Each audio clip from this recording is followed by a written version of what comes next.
Welcome back, everybody. Well, we just talked about several ways the struggle for control in relationships can take our loved ones and make them our loathed ones. But we're not finished yet. Joining us again is celebrity life coach and author of Getting the Man You Want. Patrick Wanis is here with us again. Okay, so Patrick, you know, we just went through two other scenarios about controlling men.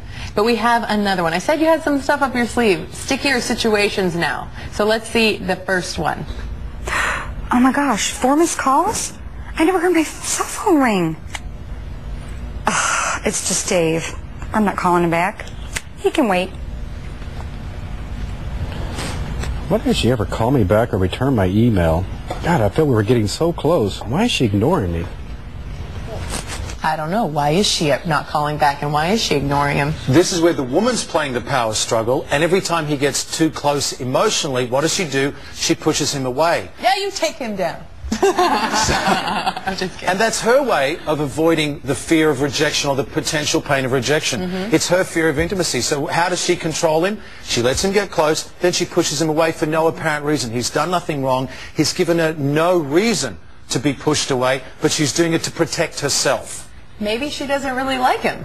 Well, that's a possibility. We're saying in this scenario where he says, we were getting along so well, I felt like we were getting closer and closer. That's when she says, no more, stop. And then it's playing games. It's mental and emotional manipulation. So that's based on her own insecurities of rejection. Yes. She's worried that she's going to be rejected, so she rejects first. Exactly, because if she gets too close, what does she do? She opens up and becomes vulnerable and is thus able to be rejected. Okay, so she turns the table, but it's a female power thing, and that whole callback thing is so female. I mean, come on. Because I don't want him to know that I'm actually interested in him. I don't want him to know that I might actually like him. I mean, that's ridiculous. So be last honest. year.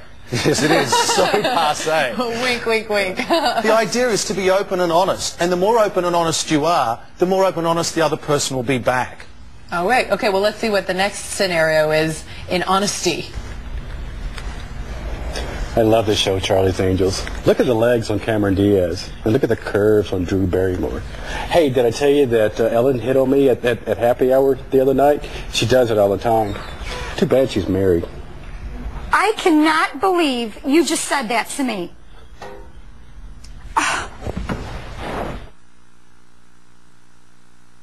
Change the channel.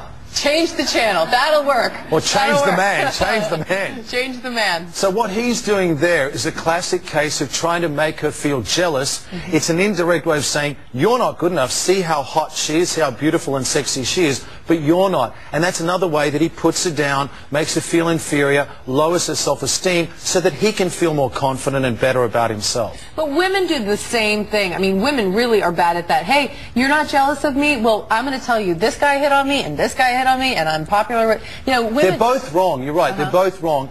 The woman might be doing that because the man never gives her any compliments, and she's trying to say, see how lucky you are to have me? In both cases, it's coming from a place of insecurity and self-doubt, which then turns into a negative, destructive emotion and result. You can't build a relationship based on making the other person feel bad. If you really want the other person to be hooked on you, and you want them to be stuck on you forever and ever, build them up, make them feel good about themselves so that they associate all those good feelings with you and no one else. I'll never leave you if you make me feel great. Okay, so who typically needs more building up, a woman or a man? I'm getting in a lot of trouble if I say this. A man. Tell it to me like it is. You said the other day that men were very insecure. And they are. I agree. In fact, everything we've talked about today comes from a place of insecurity and self-doubt. Whitney, male and female, it doesn't matter. We're both insecure. We just express it in different ways. When women, unfortunately, have a greater challenge, and so their insecurity comes out in a different way, because we look at you two ways. You're outer beauty and you're inner beauty. For men, we're blessed. You don't care too much what we look like outside. You're looking inside. So we don't talk about how our waist and hips and thighs look. We don't care about that. We don't care about how we look in the jeans. Yeah, you know, we have different insecurities. That's what you're saying. We don't know how to express our insecurities, so the only way we do it is by trying to put you down. Great, great. Thank you. It doesn't make it right. It's really bad. needed that. Okay, well then where does all this come from? If just in summation, we just saw 4 scenarios where, well, you know, a woman tried to control a man in one of them, but in 3 out of 4, it comes from 2 places. It comes in 2 places. One, the insecurity of the person that's doing it, and second, the insecurity of the other person that's accepting it and receiving it. So the way to get out of this is, number 1, call the other person out, say, I know what you're doing. You're trying to put me down. Why are you trying to make me feel guilty? Do you feel better trying to make me feel lower? Number 1.